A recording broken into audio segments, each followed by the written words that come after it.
going, everybody? Benton Blakeman here for the Hand History Lounge. Welcome to Online Grind, Volume 13. We'll be doing something a little bit different today. You may or may not notice. I'm not sure. It just depends on how it all works out. But what I'm going to be doing here is I will be filming for about 2 or 3 hours, and then I'm going to go back and cut all the dead time out. That way we can end up with hopefully a 30-minute video with a lot of action. So anyway, we'll give it a shot, see how it works. Hopefully it works out well. Mostly we will be playing 4 tables. I have 5 up right now just because I'm still waiting to get in tables over here. Tables 3 and table 4. Down here on table 5, pretty interesting spot. I think it's probably just a bet fold spot. Still can charge worse hands. And I think just slightly over half pot's fine. It still charges flush draws. And again, real weird river spot, but I think this is also a block bet spot. And we're going to use just under half pot sizing. And he calls, and we're good. Added value. That one's definitely worth talking about. King Jack suited, we're going to make it, or King Jack offsuit, we're going to time out and fold. That's what we'll do. Let's get our table settings correct. Auto time bank. Okay, anyway, the King Jack offsuit here on table 2, we should have been 4xing versus a limp. As it worked out, it didn't really matter. We timed out, and that's fine. We'll bring up this hand with the ace jack pretty soon here. Ace 8 of diamonds from the hijack. We'll go ahead and open 3x.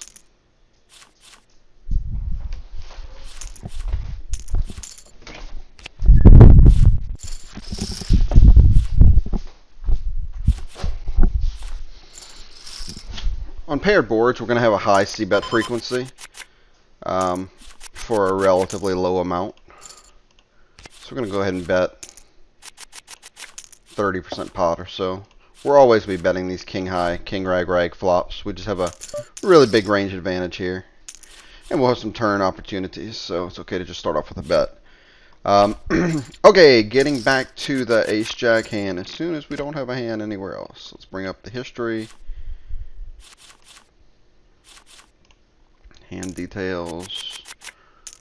We'll make this a little bit bigger for you. Alright, so pre-flop we had a limp. I made it 3x because I didn't see the limp. This should have been 4x. We get a button call, blind call, under the gun, limper calls. We go 4 ways to a jack 9-9. Checks to us. We make a small bet of 2 into $7.50. Just over a quarter pot. This could definitely be bigger multi-way. I think I got a little bit distracted with starting the video and everything. But I think it's still okay. You just want to start betting. When we turn 2 pair, now we're just in bet fold land. We're betting into, we're only going to get raised by a 9 pretty much because the ace hits us, so we just keep betting. Let's catch up the action here. Queen 10 offsuit facing a raise, re-raise is a fold from the big blind.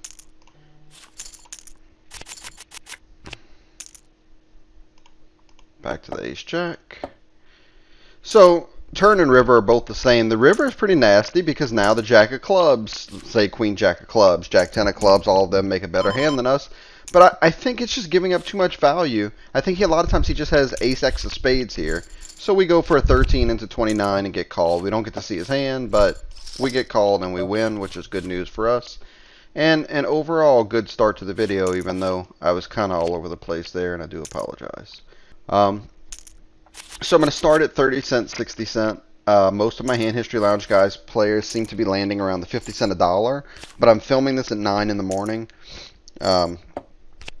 And there was only 4 games going, and I noticed a few Hand History Lounge members in the games, and I thought I would start here at 30 cents, 60 cent this morning. When I do another hour or 2 later, this afternoon, I likely will play 50 cent a dollar. So we'll end up with a video with some mixed limits in it, which I think is fine. It'll all be 9-handed, no limit.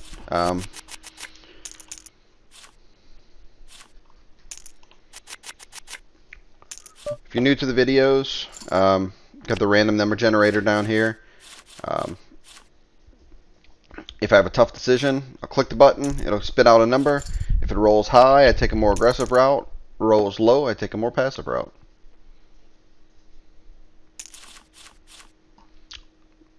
Queen 9 suited from the hijack. I think this is the first spot I would be opening this hand. I would fold Queen 8 suited and lower. So this is about the nut bottom of my range that I'm going to open here from the hijack. Get called by the small blind. Flop middle pair. Middle pair is a great hand to start checking back. We definitely want to bet a lot of our top pairs. We're going to bet a lot of our bottom pairs. But our middle pairs we can check back.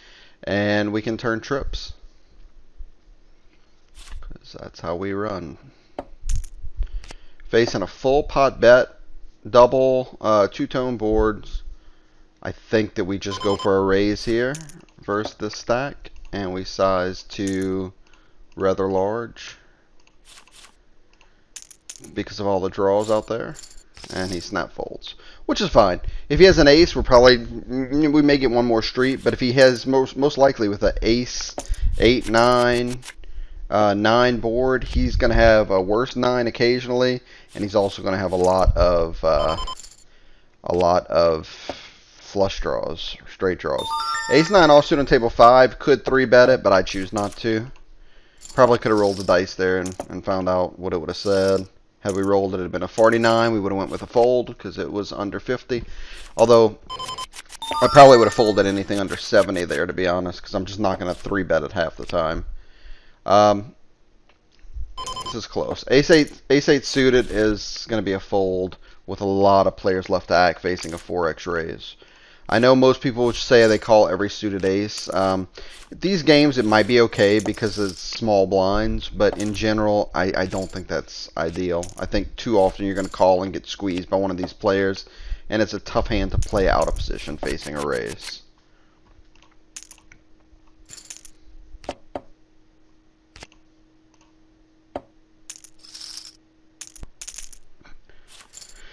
Jack 9 suited on table 5. I think we can get away calling here for a 2.5x and just risk getting squeezed. It is a little bit loose, but it's a hand that plays pretty well. I don't really like to 3-bet it, although that's not terrible. Definitely would be calling cutoff and button. Hijack's a little bit closer, but for the sake of the video, we'll hop in there in a close spot and see what happens. Flop a ladder here. 9-10 jack of clubs. If he bets, we'll definitely be peeling. We block 9-10. We block jack 10. That's a lot of his 10x combos. I think we could also raise this flop if we wanted, but mostly we'd just be calling with a 10. So we're going to call flop and look to get aggressive on the turn.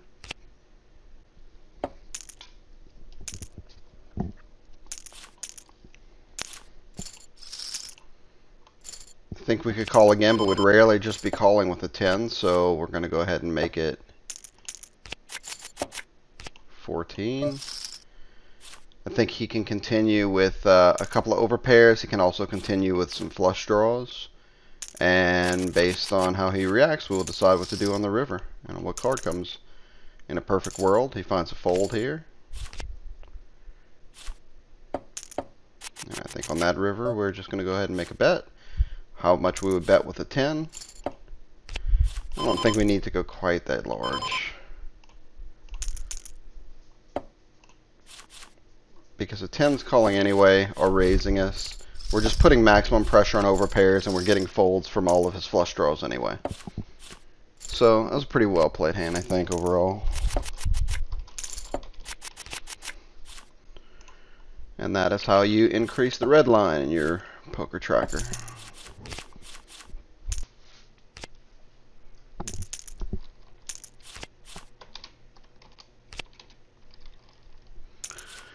Over here on table 4, we have 2 posts, 1 limper. We're just going to go ahead and do like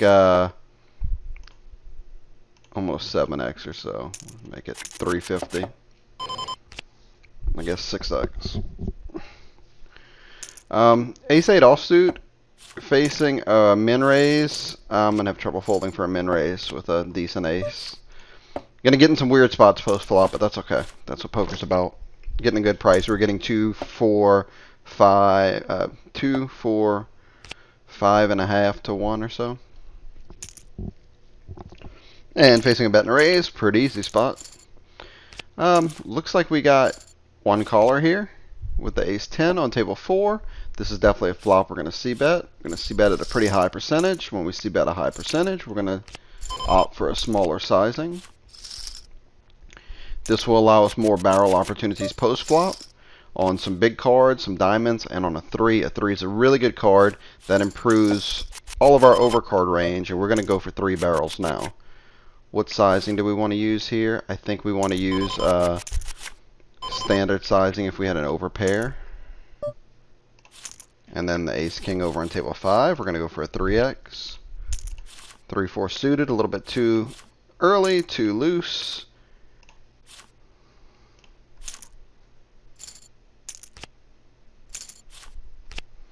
We blocked 9-10, so we're going to go for an overbet jam here on the river. It's for like 2x pot. And I think it puts maximum fold equity. We block ace-8. It puts maximum fold equity on 8s. Again, blocking 9-10 is really good. If he decides to hero, so be it. We could definitely take this line with all overpairs. Ace-king offsuit on table 5. On this board, we're going to go for a small bet here of about third pot. Just because we don't want to check call on this is such a bad turn. On table 5, we're just going to check and fold. And looks like the ace-10 of diamonds got through, which is good news for us, good news for the video. Note that hand, and then check folding ace-king. 3x with the queen-jack suited on table 4.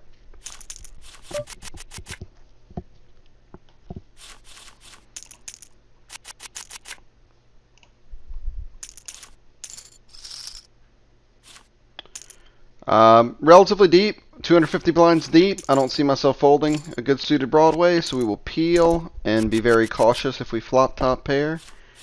Facing a check, I think that with a diamond, maybe we could find some bets. It's really weird when he checks a board like this. I think he's just should be betting all of his hands. We may find some bets later in the hand here.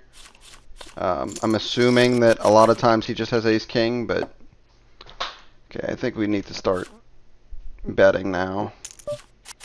Then we're going to bet about half pot. And we're going to have to bet again on the river because he's going to call here with ace-king for half pot. Or check raise, which is really weird. Yeah, whatever. I mean, he's just going to win. We gave it a shot. Can't win by checking back queen high. Just calling. The 8's here, checking. No reason to blow the pot out of position. 7-5 on table 1. We raised, got called behind. Pretty bad flop for our hand. No real equity. So we're just going to go ahead and check fold. And we get 3-bet when we have king 10 offsuit on table 3. So we're going to go ahead and fold.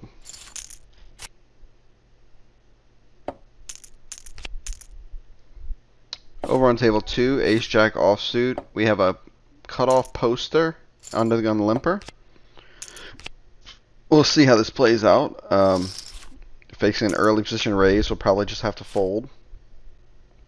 It's a little bit too loose to be calling. Facing a raise from one of these players here, it looks like we'll most likely be 3-betting.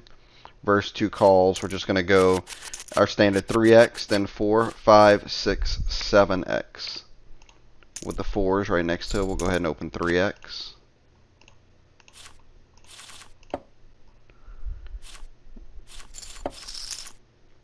And we'll do 6x since we are, oh no, we already have a blind in there. We don't have a blind in there, I should say.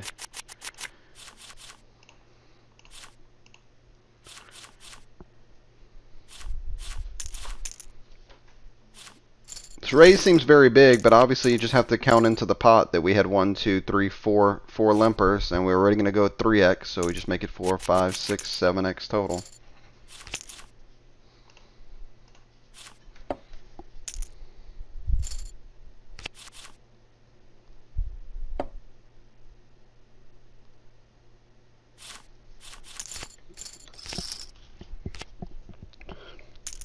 His range is very, very, very, very pocket pair heavy. When he limps, I think a lot of people decide to check here because it's pocket pair heavy, but that's not true. You won't get extra value later. So what you do is you size based on when he has an ace, and he's not folding an ace. So we can just go ahead and start betting. And we just take it down, which is fine. 2 kings on table 5, we'll make it 3x.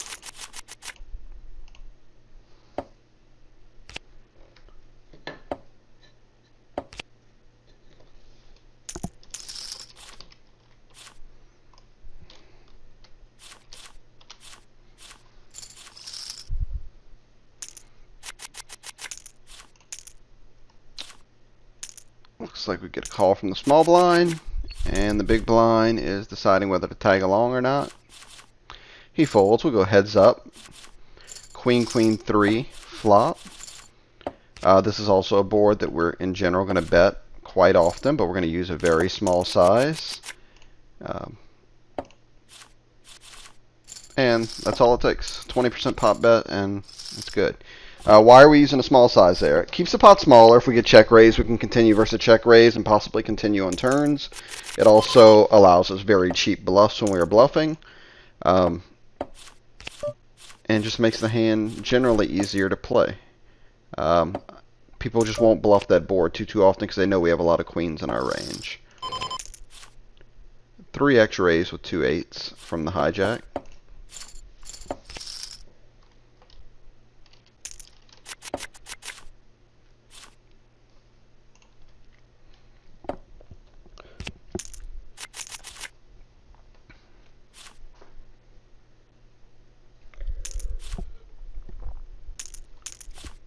Get a big blind defend. King 6 deuce rainbow.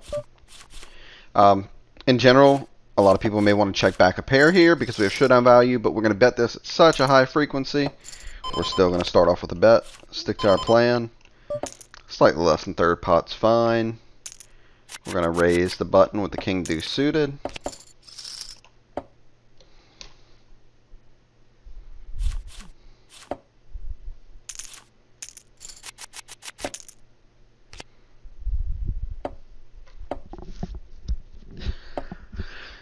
This is a connected and suited board. It's one I'm not going to c-bet a ton. I will have some c-bets, but I have much better hands to do it with. So we'll check the king high, and we'll look to possibly delay some c-bets. With the 4s on over on table 2, we're going to call. I think we're still fine checking back the king deuce here and taking some river stabs. I think he's checking all of his aces to us on the turn, so when he checks turn bets river, he just has us beat a whole lot. He actually just has an ace a whole lot, so pretty easy fold. And the 4 is checking back.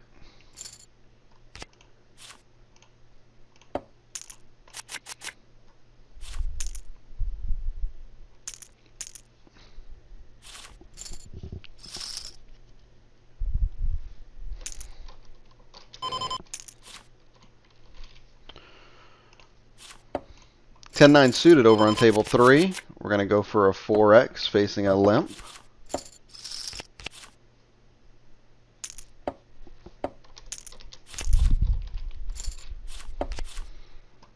We get 3-bet by the button. We're to over 3x, 3.5x, 120 blinds deep.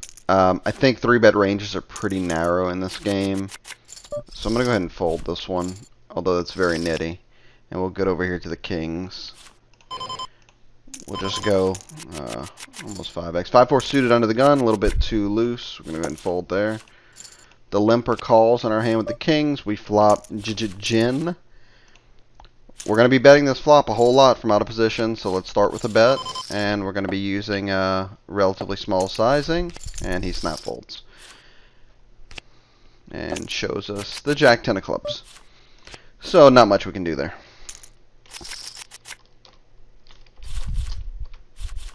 And we get rewarded. Back-to-back kings. There was no delay in this video. This was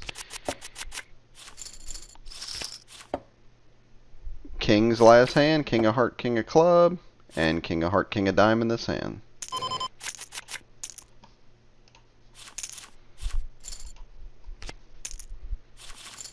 And big blind defends. Jack 9 deuce rainbow is a flop we're going to be betting. In position here, we can use about a half pot sizing because we don't block ace jack, we don't block queen jack, jack 10, we don't block queen 10, 10, 8. Can probably even go a little bit larger than this if we want.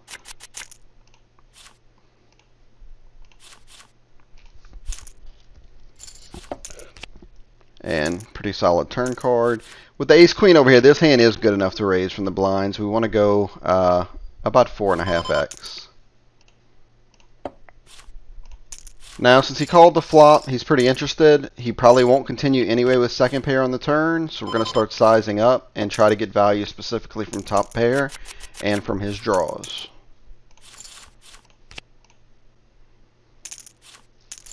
He calls. That's a really ugly river. I mean, it's nice that we block king queen. It's unfortunate that we're going to lose to jack 10. He leads half pot. Honestly, I'm probably going to call for the video's sake.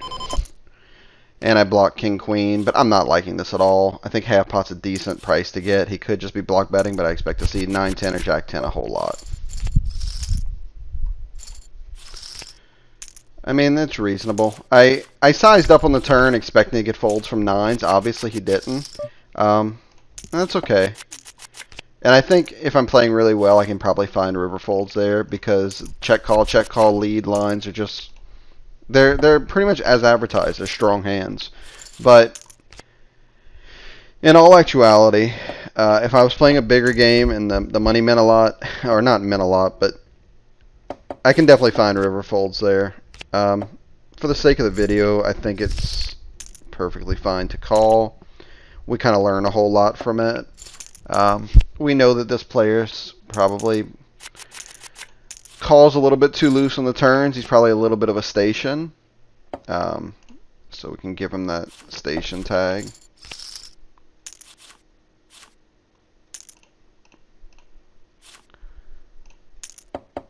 Queen jack offsuit on table 5 is just a fold.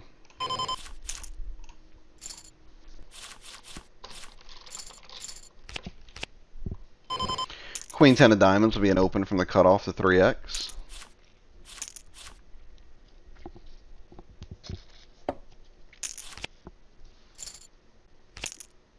Flop middle pair versus a relatively short stack. I'm going to start with a check back with middle pair. Hand plays pretty well to showdown, and we can also bet for value later in the hand if checked to. I think this is a perfect spot where we can still get value from jack X, queen X. We can possibly get value from a 9. So we want to size accordingly to get value from that range that we're targeting.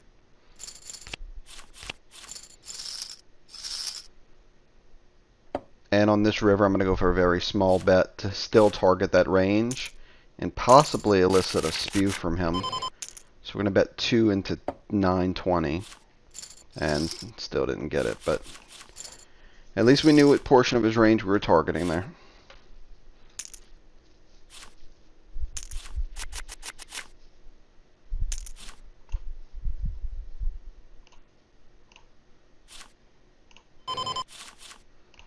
Over on table 1, we're raising queen 4 suited from the small blind. I like to use a raise or fold strategy from the small blind into the big blind when everyone's folded. When they fold, we just win and avoid the rake, and I just think the hand plays cleaner. On this board, we're going to go ahead and c-bet because we have equity. I think using a half pot sizing here or less is good because we're going to have a lot of turns that we want to barrel, so we want to keep the pot under control at this point, not let it get too out of hand.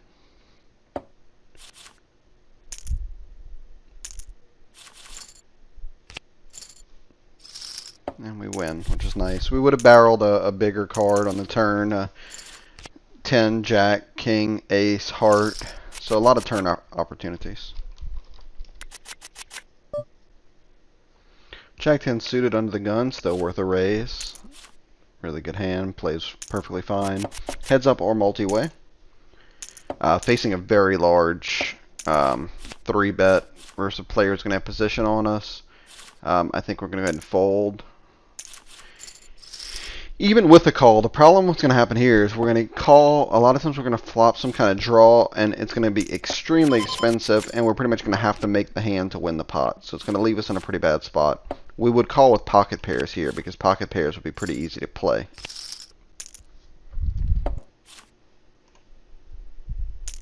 Okay, so if you've noticed now we're at 4 tables of 50 cent, $1 no limit. This is our second session of the day. I'm going to cut down the first session at the 30 cent, 60 cent, and play the second session at 50 cent, $1. And we'll do the same thing, and hopefully we'll end up with a nice video with a whole bunch of hands. King, King on table 4, facing under the gun limp. We're going to open for 4x.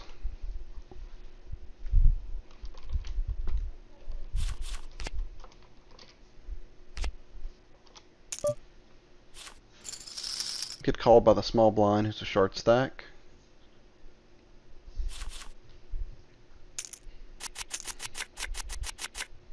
And the limper calls as expected. Pretty good flop, Queen 10-4.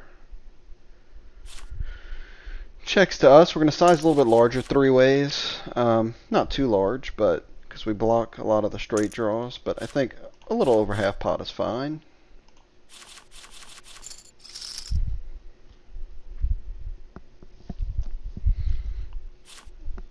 And that'll be it.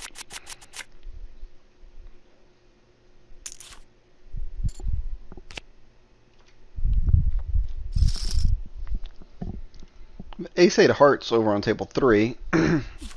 We are in the cutoff. It's fold to the hijack. If the hijack opens, we're going to 3-bet him. Obviously, he folds. We're just going to be raising to 3x. And right next door to it on table 2, we have 2 kings in the cutoff. Open to 4x because of a limper here, I'm assuming, who's in the hijack. We're going to 3-bet him. It says he's a rock. So we're going to use our standard 3 to 3.5x sizing.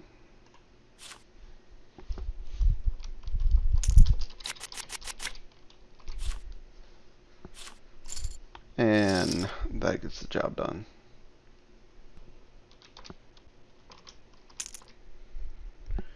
Over on table 3, we have ace-jack suited facing a button raise. I think it's a pretty clear 3-bet for value. And we're going to use around a 4x sizing when out of position.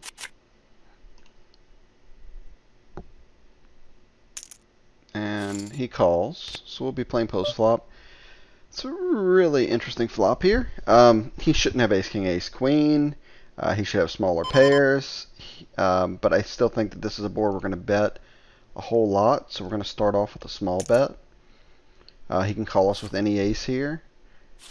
He could also have a hand like king-queen sometimes, but I think this is a hand we're just going to go for value. And we're just going to size based on getting value from a hand like king-jack, queen-jack, or a worse ace. And he folds a turn, which is okay.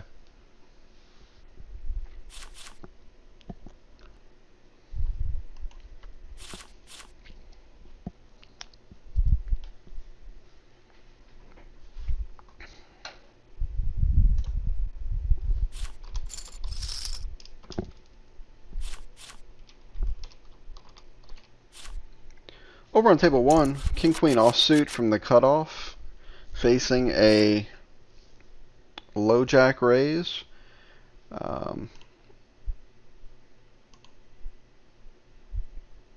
This can go both ways between fold and 3-bet. I rarely call here. I would say I mix this spot at about 50% frequency. So we're going to go ahead and hit our generator. Anything over 50, we're a 3-bet. 89, so we're going to go ahead and 3-bet, and we're going to use slightly over a 3x sizing. And the big blind immediately calls, cold calls. His range should be very pair heavy. some decent suited aces, some suited Broadways.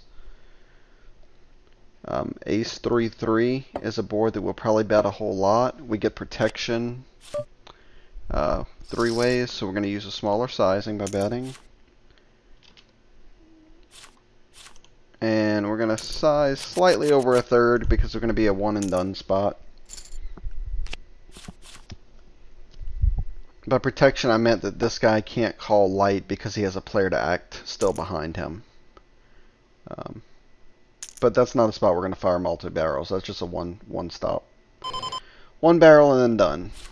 Same table, tens right after it.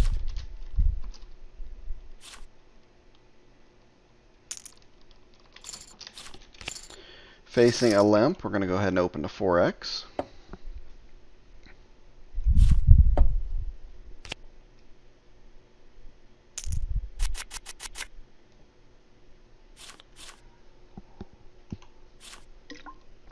Expecting to limp call quite a lot. On a 2 overcard flop, this is a board we're going to be checking back. Our goal is to get to showdown here. I know this board hits our range pretty hard, but we're going to have a lot of other hands we can bet that we don't have to turn tens into a bluff, essentially. Still going to be checking back turns. There is some value to betting turn at a small size to get to showdown. I say we're going to check it back. Let's randomize here. Okay, it says to bet here, so we're going to go for a half pot bet since we rolled a high number. I think we can still get value, and we also set our showdown price. And we have pretty easy river decisions, so we can just check back almost all rivers.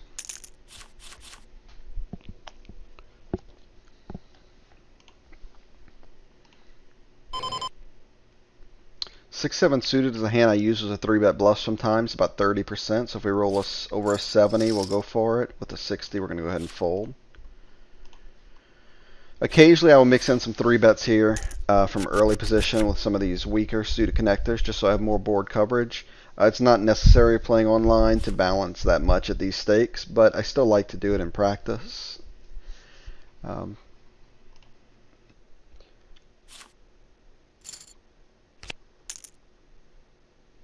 So I'd like to thank everybody for joining me for Online Grind Volume 13. Let me know how you like this format with me kind of chopping it up and making sure we had a lot of action.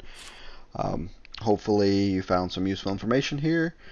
Remember, if you're not a member of the Hand History Lounge, we have a 2-week trial going on, free trial going on. Visit us at www.handhistorylounge.com. We would love to have you as a member of the lounge. And leave a comment. Let me know what you think. We will see you guys next time for Online Grind Volume 14.